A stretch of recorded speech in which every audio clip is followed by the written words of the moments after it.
It is with heavy hearts that we are here today.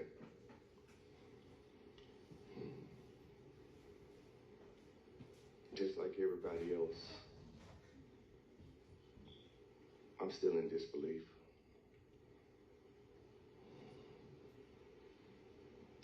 September the 5th, when I got the phone call, and I had to redirect myself to go to Quan's home, I was shaking. I was scared. But I was also praying on that ride. Upon my arrival, they were bringing Quan out the house. And I asked, could I ride with them? And they said, no, you can't ride. So I went in the house and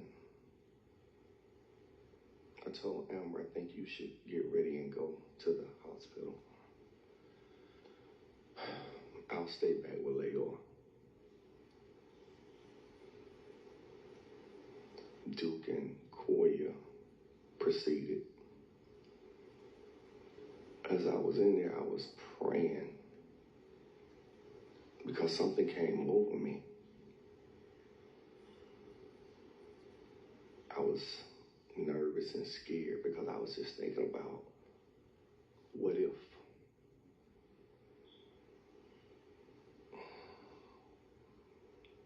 And I got the confirmation that my son had transitioned.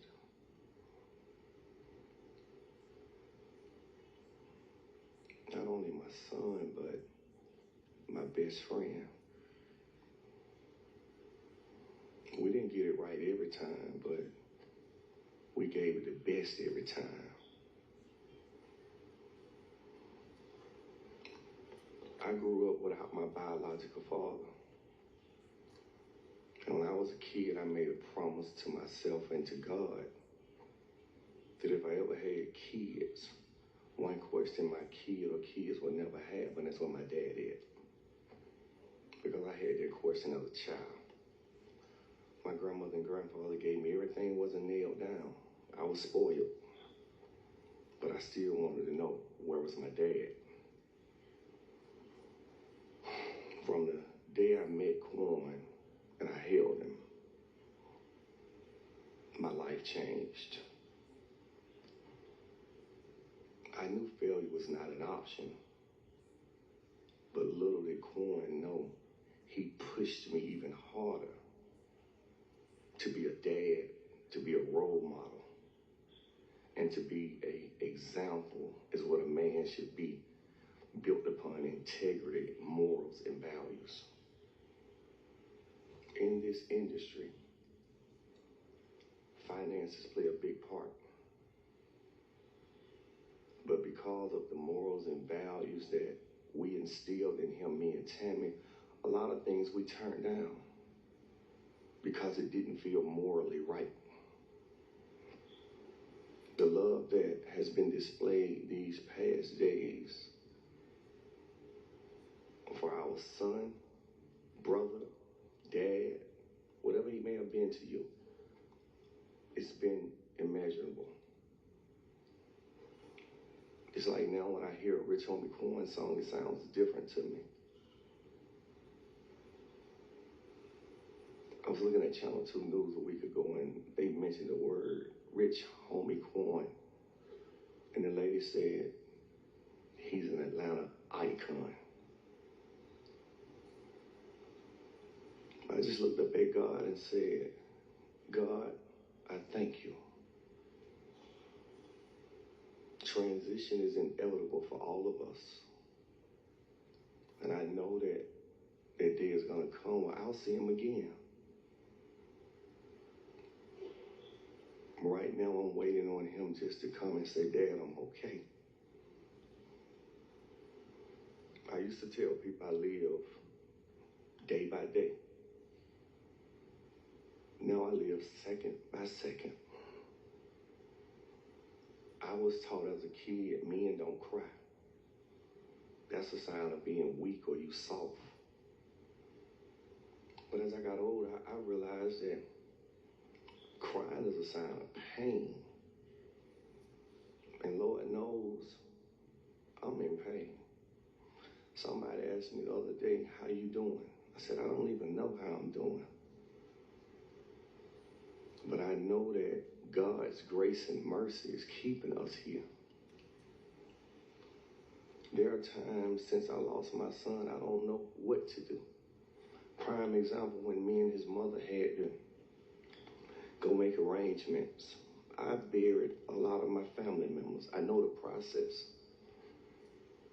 But as we were walking through the funeral home in the casket room, I stopped and said,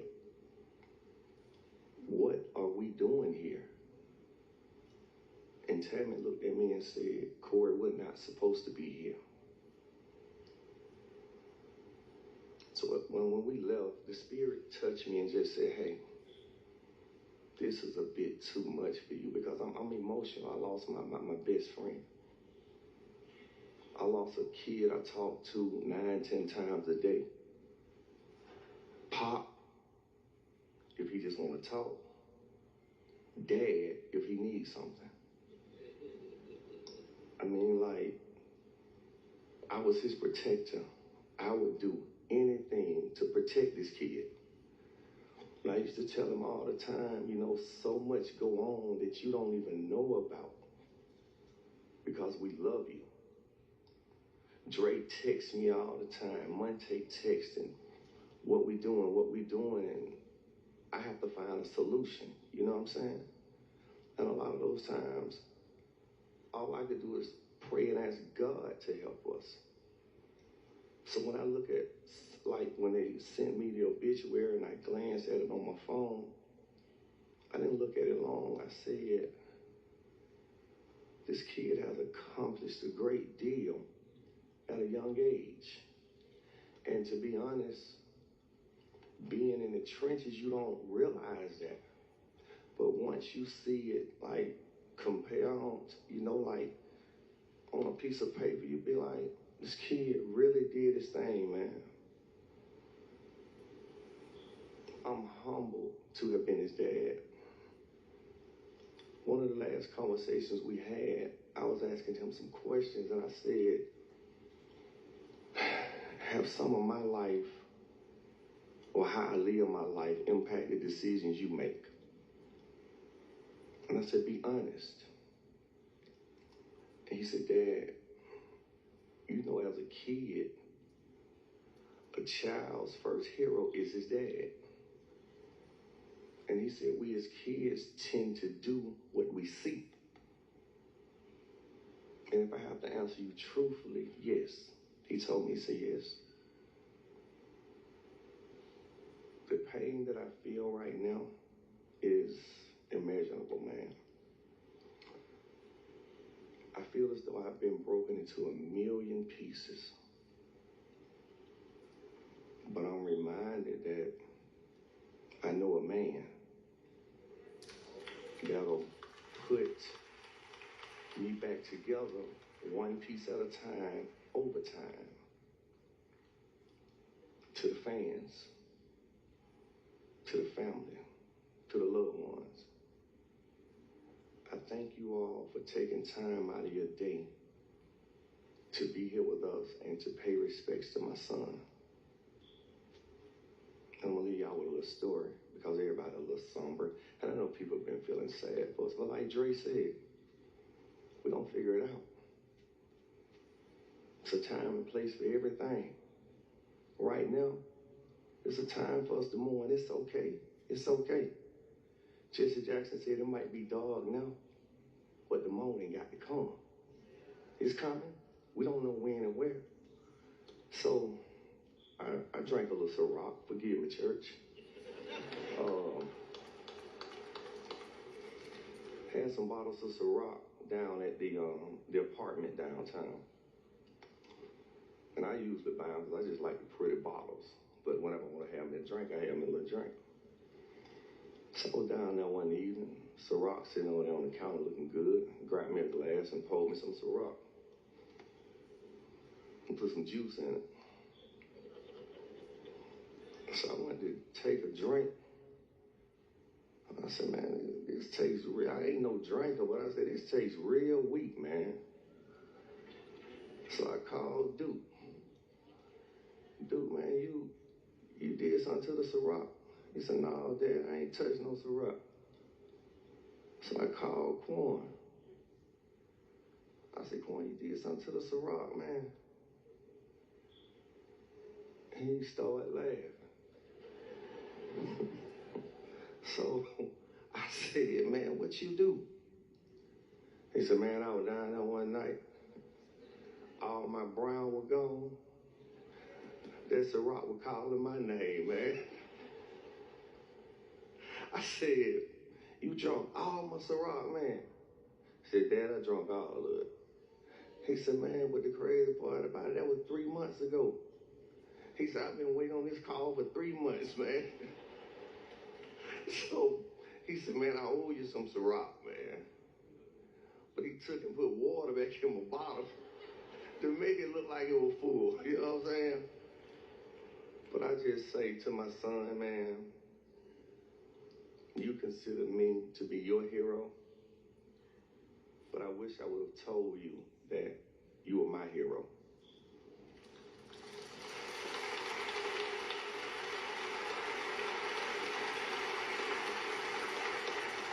Your sacrifices, your endurance, your strength carried us.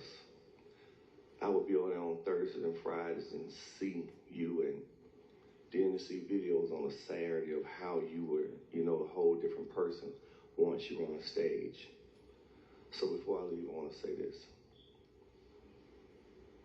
Me and Quan used to ask each other for favors here and there. But I have one more favor I want to ask you, son. I know you're up there in heaven looking down on us.